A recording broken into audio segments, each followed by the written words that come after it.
कांग्रेस के राष्ट्रीय नेतृत्व ने पूरे देश के अंदर आज कलेक्ट्रेट और ईडी के मुख्यालयों का घेराव किया है। जिस तरह से आप देख रहे होंगे कि गांधी परिवार, माननीय सोनिया गांधी जी, राहुल गांधी जी, प्रियंका गांधी जी और कांग्रेस की लीडरशिप देश के मुद्दों को उठा रही है। महंगाई पे बात कर रही है, बेरोजगारी पे बात कर रही है, भ्रष्टाचार पे बात कर रही है, मोदी सरकार की तानाशाही पे बात कर रही है। उसको डराने के लिए, धमकाने के लिए कल मोदी सरकार ने भाजपा का कार्यकर्ता बन चुकी ईडी से कोर्ट में चार्जशीट दाखिल करवाई है, जो कि तथ्यहीन है, बेसलेस है और सिर्फ हेडिंग मैनेजमेंट का खेल है। कांग्रेस का एक एक कार्यकर्ता, भारत का एक एक आदमी, जिस गांधी परिवार ने दो प्रधानमंत्री इस देश में शहीद कर दिए, माननीय इंदिरा गांधी जी की आपने देखा कुर्बानी हुई, राजीव गांधी जी की कुर्बानी हुई, पंडित नेहरू जी ने इस देश को आज़ाद कराया, महात्मा गांधी जी ने देश को आज़ाद कराया, नेताजी सुभाष चंद्र बोस कांग्रेस के अध्यक्ष रहे, उन्होंने देश को आज़ाद कराया, सरदार वल्लभ भाई पटेल, डॉक्टर अंबेडकर, मौलाना अबुल कलाम आज़ाद। ऐसी कांग्रेस पार्टी के ऊपर ये लोग आरोप लगा रहे हैं, गांधी परिवार के ऊपर आरोप लगा रहे हैं, उनको अपमानित करने का काम कर रहे हैं। कांग्रेस का एक एक कार्यकर्ता चुप नहीं बैठेगा।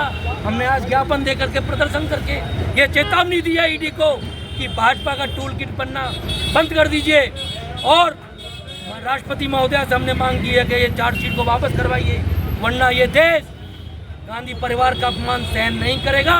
इस सरकार की, मोदी जी की, भाजपा की ईंट से ईंट बजाने का काम करेगा। इन काले चोरों को पहले हमने अंग्रेज भगाए थे, अब की बार इन काले चोरों को भगाएंगे, लेकिन गांधी परिवार का अपमान, इस देश के लिए जान देने वालों का अपमान हम बर्दाश्त नहीं करेंगे। बहुत बढ़िया।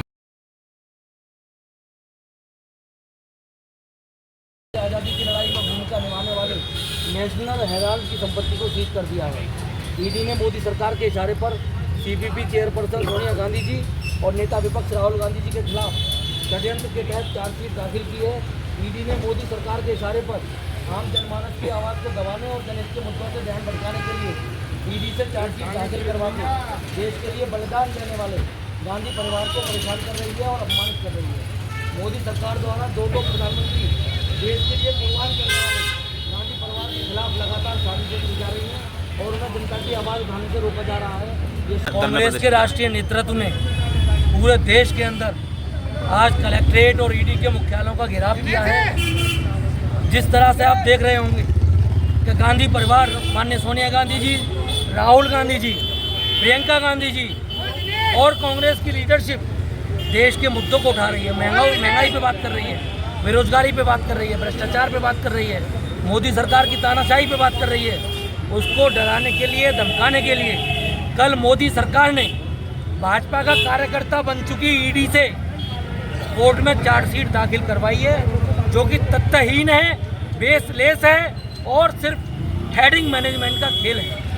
कांग्रेस का एक एक कार्यकर्ता, भारत का एक एक आदमी, जिस गांधी परिवार ने दो प्रधानमंत्री इस देश में शहीद कर दिए, माननीय इंदिरा गांधी जी की आपने देखा कुर्बानी हुई, राजीव गांधी जी की कुर्बानी हुई, पंडित नेहरू जी ने इस देश को आज़ाद कराया, महात्मा गांधी जी ने देश को आज़ाद कराया, नेताजी सुभाष चंद्र बोस कांग्रेस के अध्यक्ष रहे, उन्होंने देश को आज़ाद कराया, सरदार वल्लभ भाई पटेल, डॉक्टर अंबेडकर, मौलाना अबुल कलाम आज़ाद। ऐसी कांग्रेस पार्टी के ऊपर ये लोग आरोप लगा रहे हैं, गांधी परिवार के ऊपर आरोप लगा रहे हैं, उनको अपमानित करने का काम कर रहे हैं। कांग्रेस का एक एक कार्यकर्ता चुप नहीं बैठेगा।